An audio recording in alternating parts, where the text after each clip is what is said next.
Hey, what's up guys? This is Anthony from Anthony's Customs, and for this review, we are looking at the Mattel DC Multiverse Killer Croc Collect and Connect figure, which a lot of people like and some people hate, and I am somewhere in between. Personally, I'm happy to have it.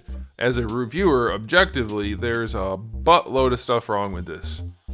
Some stuff that's pretty good though. So let's go ahead and get it off the stand and take a closer look. This guy stands just about 25 centimeters, which makes him pretty close to 10 inches. He's a big boy. Up against a DCSH Batman, he's humongous. DCSH is the equivalent of DCUC, just with better detail.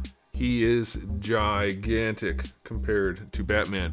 Up against a Marvel Legends figure, let's just say Gambit, whose head I'll be selling in the near future once I'm done with Beast heads. Still gigantic. He is a humongous fella. And that's a good thing. That's what Killer Croc should look like. And they did a decent enough job with the paint. He is green with various shading throughout, some dark shading, some light highlighting, and it looks pretty good.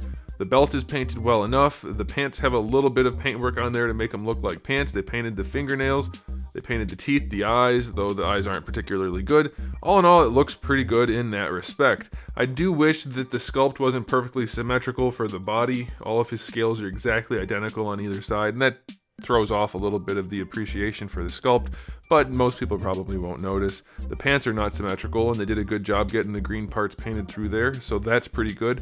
There are a few issues though. The first issue I have with this guy is that his biceps are taller out here than in here, which means they're backwards. They should be bigger in here because your bicep connects on the inside of the arm.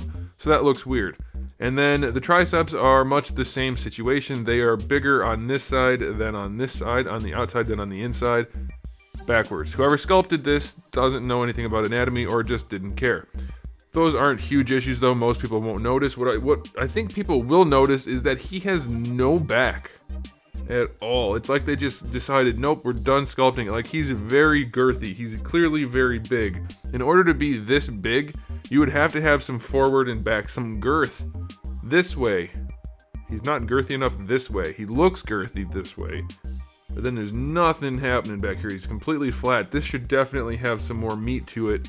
The head should sit farther forward, the shoulders should sit farther back. They just kind of took what was going to be an awesome sculpt and neutered it by doing that. So that's definitely an issue, but it's not a big issue. So aesthetically speaking, I'll give it an 8. Still looks pretty good, especially for a Mattel figure. I guess the King Shark one was actually pretty good too. I probably should track that down. But this is very much in the vein of DCUC, so if you collected that line, that's really what this figure is. It's not a DC Multiverse figure. We have the old hips, the old ab crunch. Basically everything about it is DCUC.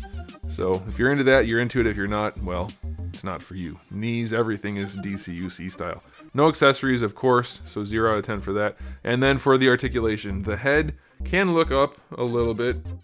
It can look down all the way, which is good because he's humongous, and he does have a hinged jaw, which is not bad. It's good. They painted it all the way through. There's no huge gap or anything like that, so I like it. It's pretty good. The head, of course, does rotate. No problems there. I think the head's pretty good. For the shoulders, they're very stiff. They don't fit in the socket very well, but you can get them up to almost horizontal.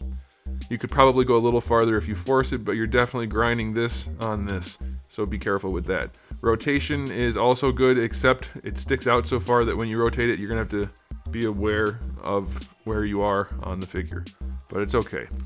Bicep swivel is very weird. There's a lot of gapping, but it is functional, and it looks good once you pose it for the most part, so that's okay. Single jointed elbow, like I said, very DCUC. Not particularly good, very dated. Wrist swivel and hinge, that's fine. Ab crunch. Oh, another thing for the aesthetic is this is completely flat here. There's really no detail in his abdominal section except for a little bit right there. Definitely should have done something with that. He's almost always drawn with like a 10-pack. So giving him 0 abdominal design is pretty lame. And then when you lean it back, it's completely flat. If it wasn't for the paint having some texturing there, this would look awful because it doesn't even have the scales. It looks really, really lazy. Leaning him forward does work, and they actually have a lot of detail on the back other than at the top, so I don't know what's going on there. Waist twist is a waist twist. That's all pretty much standard. This guy's too big, I keep getting him too close to the camera. Hips go all the way out to the side in DCUC fashion, which is to say ugly as hell, but functional. There we go. And then they can go forward and back a decent amount. It's not bad. I mean, it's just dated. And they do look good. I will say, for the DCUC figures, they do look good in a neutral pose. That is for sure. Thigh swivel is stuck, but there. And then we have a single jointed knee, which is again super duper dated. Doesn't really work that well. Very ugly. Ankles go all the way forward. Not really. They go pretty far forward and pretty far back. And you do get a little bit of an ankle rocker, though you have to force it, and it's off at a pretty steep ankle. So not a great figure articulation wise. Will it be good enough to put him in a decent enough kind of menacing looking pose and that'll do it for him? Well, yeah, probably good enough for that. So I'll give it a 7. It's not bad, but it's not good. It's very dated, but I mean, that is what it is. So it's kind of not fair to rate it against that because everybody knew what it was when they got it. You know what I mean? That's like buying a flip-flop and complaining it's not a shoe.